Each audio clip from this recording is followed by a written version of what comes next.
There is a large selection of weapons to choose from in Phantom Forces. Some need adjustments, some don't need adjustments, and some really need adjustments. In this video, however, I will be talking about some weapons that make playing this game quite unfair. Before I move on to the main topic, just note that some of the mentioned overpowered weapons in this video may have also been in my non-remastered edition of this video, as the previously mentioned overpowered weapons are still overpowered in Phantom Forces. Anyway, let's move on to the main topic now. So, one of the most spammed and overpowered weapons that I already made a video covering about the gun would be the Honey Badger. I believe that I stated why people use this weapon so much in the existing Honey Badger videos. If you haven't seen those videos yet, then the Honey Badger is considered overpowered because of its high fire rate, its fast reload time, its small amount of recoil that it produces, and the fact that it is integrally suppressed, which keeps you off the radar once you fire this weapon.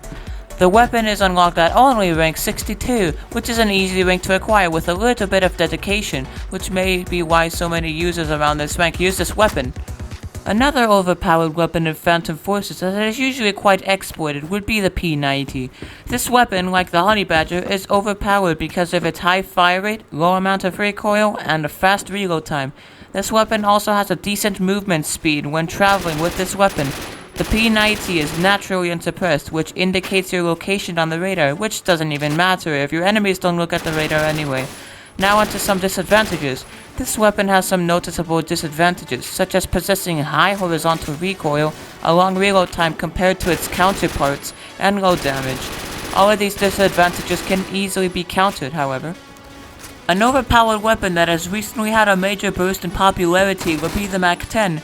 This weapon has a very high fire rate of 1090 rounds per minute, with packing a pretty good punch against your enemies, as in, this weapon inflicts good amounts of damage to your enemies once you shoot them with the MAC-10. This weapon also has large amounts of reserve ammunition, and has a decent amount of ammunition in a singular magazine. Some of the disadvantages of this weapon, however, includes semi-obstructive sights, poor recoil handling, and the fact that all of your 30 magazine rounds will seem to evaporate within 2 seconds. The next overpowered weapon that I will be talking about would be the Atchison Assault Shotgun, or the AA-12. This weapon would be considered overpowered, in my opinion at least, because you can literally contain up to 20 buckshot, birdshot, flechette, slug, or rubber pellet rounds ready to fire at a rate of 300 or more rounds per minute.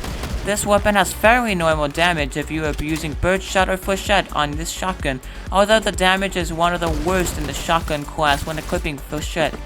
This weapon, unlike most shotguns, uses an external magazine, which allows for all shells to be reloaded at once.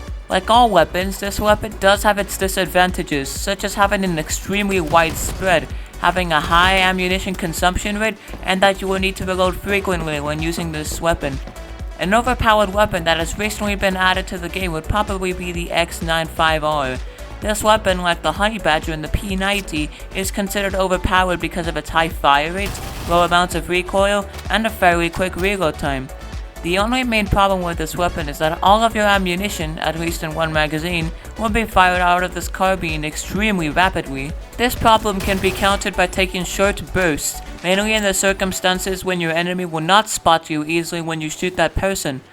There seems to be only two main disadvantages to this weapon, which would be the high amounts of ammunition being consumed when used in full auto, and the below average maximum damage that this weapon can inflict to an enemy. The last overpowered weapon that I will feature in this video would be the AK-47. Now, this weapon is quite unlike most of the previously mentioned weapons. The AK-47 does not have an unfair fire rate, a swift reload time, and low amounts of recoil. I consider this weapon overpowered due to its damage and ease with usability. This weapon is also very good with range, meaning that the projectile exiting from the barrel will not lose as much velocity and drop lower at a certain distance, say, compared to an M4, at least in real life. The ones at Stylus Studios apparently were intoxicated while they were adding this weapon and quote-unquote balancing it in Phantom Forces. Typical. Well, at least the disadvantages with this weapon are very easy to counter. The low rate of fire can be countered slightly with a muzzle booster. The high vertical recoil can be countered with a muzzle brake, and the quote-unquote high muzzle flash can be countered by doing absolutely nothing, due to the fact that there is barely an illumination from the AK-47's muzzle once you fire the weapon. Well, there can be and already are more overpowered weapons on Phantom Forces to mention in this video, but all I intended to do in this video was to give a brief statement on why I believe some weapons are overpowered, at least in Phantom Forces. I know that I may be missing some overpowered weapons, and you can comment on what I missed if you really wish to. Besides the point, that's all I really have to say in this video.